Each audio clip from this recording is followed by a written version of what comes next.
There's only one thing for us to do, Moors, and that's to proclaim our nationality, to be recognized by the nations of the earth. Our birthright was stolen, and now it's time to take it back. I know it's today. If not now, then when?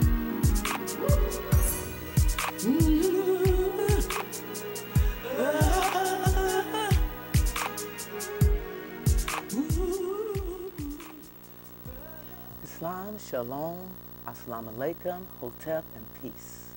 Welcome to our show once again. We are talking about Moorish Preparedness series, and I am Civics Dion L, your host. Today we're going to be discussing Moorish Civics and Preparedness. We are teaching those things necessary to help make our people better citizens. Remember, if you don't know your rights, you're presumed to have none, according to law now. Today we have in the studio Grand Sheikh Walton Ill, Moorish Consulate of Temple Number 11, Islam, Grand Sheikh. We have also Sheikh Love Ill, Moorish Science Temple of America, Home Office, Islam Sheikh. Islam, Sister Sheikh. Islam, peace. Today, brothers and sisters, we're going to share with you some information from our holy book, Moorish Science Temple of America. I'm reading from chapter 47, verse 6.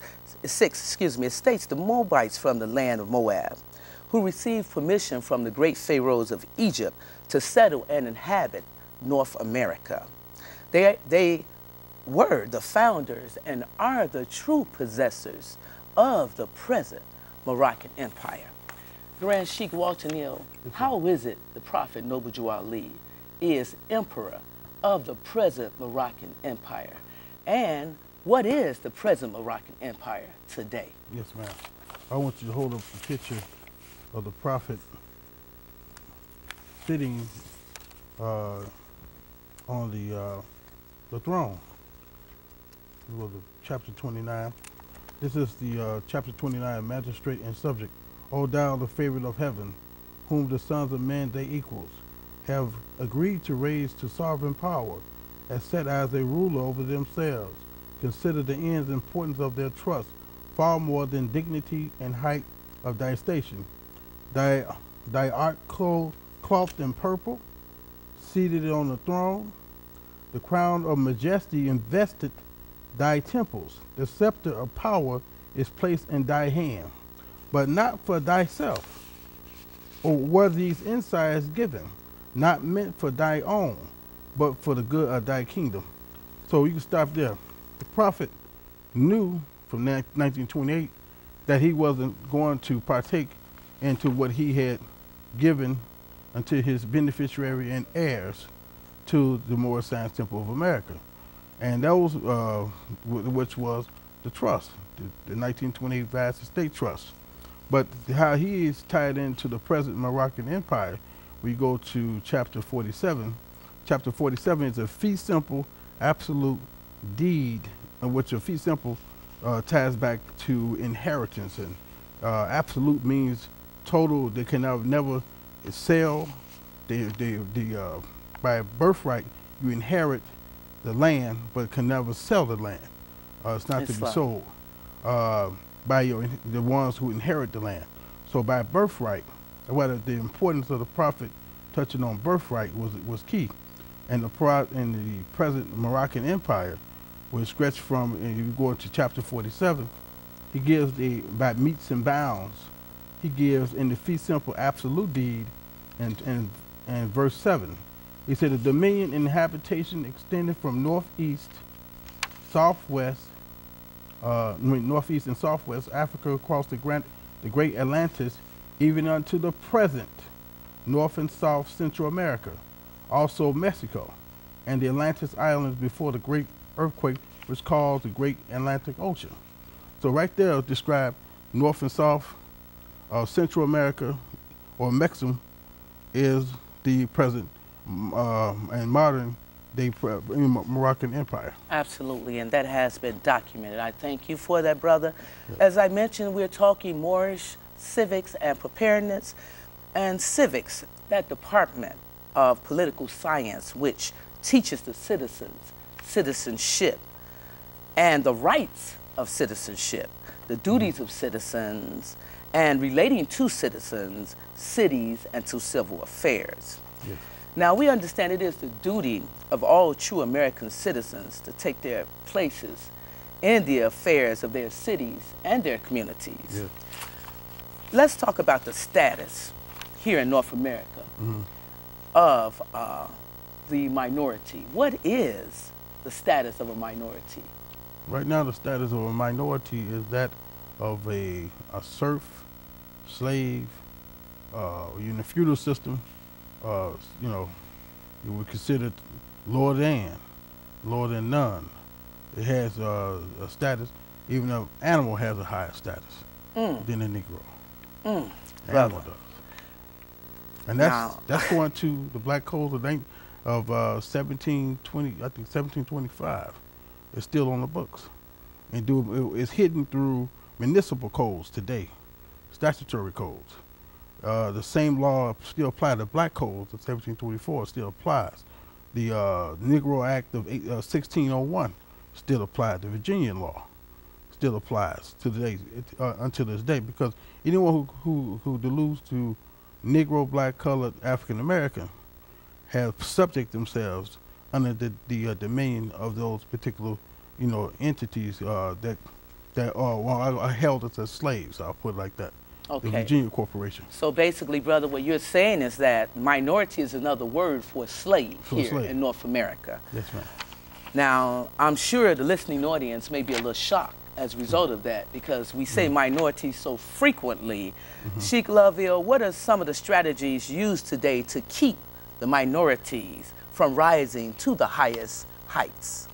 Well, I'm so glad you. First of all, I want to say all praise is due to Allah, the great God of the universe.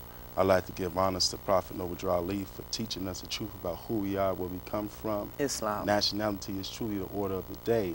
I just want to camelback on something that the Grand Sheikh said prior to you going into the other discussion about the Moorish Science Temple of America. The Moorish Science Temple of America is as well as a religious organization, it is also what is known as a constitutional theocratic monarchy. Now, I'm going to explain what that is, because, see, we operate in accordance to the divine constitution and bylaws, which is composed of 7 acts. We also have a monarch, which is the Prophet Noble Ali. As the Moor just indicated so elegantly, he is royalty. We all are royalty and extension to the Prophet. So also going further, constitutional theocratic monarchy. Theo meaning God, from God. So it's basically a government that's set up by Allah and with the Prophet sent through to give us the truth about who we are and where we come from. Now, getting back to what you were talking about with regards to the status and some of the maneuvers that are used to try to relegate us to the status of minority, something I want to bring to the audience attention. If you are in fact referring to yourself as minority, then who is the majority? Right.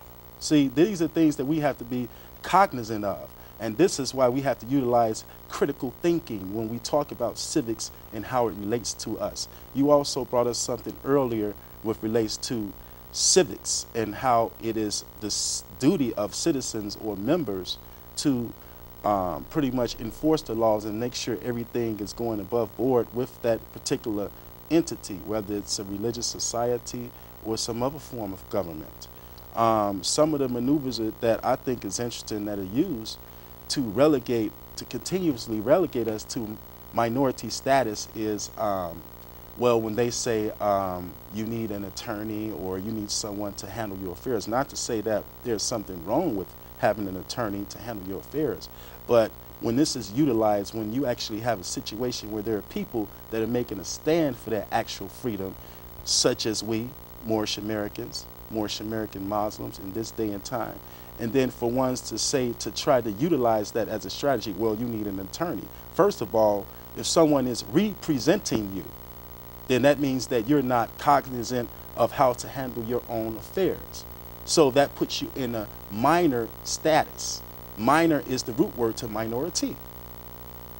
So we of the Moorish Science Temple of America, we demonstrate the majority principle. Well, Sheikh, how does status relate to the current situation that we are seeing unfold in the state of Arizona? Well, I'm presently?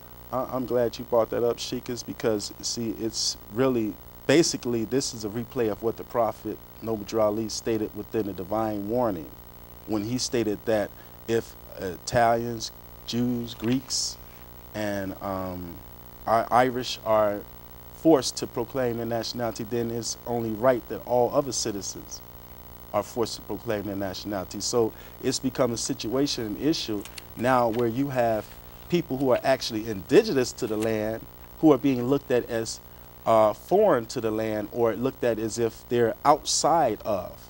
But when you look at it from the proper context, then what you actually see is the ones that are referring to themselves as indigenous are actually not indigenous. Because see, the fact of the matter is, if you are from England, or if you're from Ireland, or if you're from Germany, then you couldn't be native to or indigenous to so-called North America, or with a Mexam, as it was known as in its ancient term. So you cannot be indigenous to this land if you're from that part of the earth. So we have a situation where people have gotten mixed up as far as where they come from and who they are. And we have to get back to the constitutional standard. This is why proclamation of nationality is so important, because it puts everything in a proper perspective, and it puts the people who are supposed to be in the position of authority, who are supposed to be enforcing the law in order to save the nation, in a proper position that they need to be in. Islam. Thank you, Islam, brother. Grand Sheikh, let's go into the role of the U.S. Census Bureau. What role does the Census Bureau play with regards to status here in North America with our people? Right. It's you know, a lot of people don't understand. They come up under the Department of Commerce. The Department of Commerce taking census of its chattel slavery, its chattel property, and that's what it's, and the status is keeping it under. I use when you talk about chattel property, it's a status for that. You know what I'm saying? And what they do is they, create categories and classifications. Okay. And what classification you fall under determines your status. Like the Moors are supposed to be under National Group 147, Book 521, 5-21, File 5-39 under National Archives. How we probably registered under the Moorish Bureau of Vice Statistics. Okay. But since that's not really into place, but there still is a classification. And that classification makes us freeholders. Okay. Makes us indigenous to this land, which gives a higher status as a creditor. It's more so determining who's a creditor, who's a debtor. And most people that are, classified by the United States Census are classified as debtors. That's why they keep them under the Department of Commerce, so they can transfer them and deliver them up to particular investors. Okay. You know what I'm saying? So they want to know how much chattel property that is registered to them. That's why it's good to, when they, like this time around, they put Negro, African American, Black. If anyone signed as a Negro, you put yourself back under the Negro Act of 1601 under Virginia law, which the Virginia Corporation still has held or still holds or held slaves at this present moment. You know what I'm saying? So, but anyone who classify themselves by a certain status, that's why they give you an option to place your, if your race is not, put here, then put your race. Okay. Then tribe, put your tribe. Then that's how you reestablish yourself. And then that's supposed to go out throughout each place you have been, schools, your employment, whatever. You know what I'm saying? Your classification is supposed to go along with you. Absolutely. Yes. Absolutely. I thank you very much, Grand Sheikh.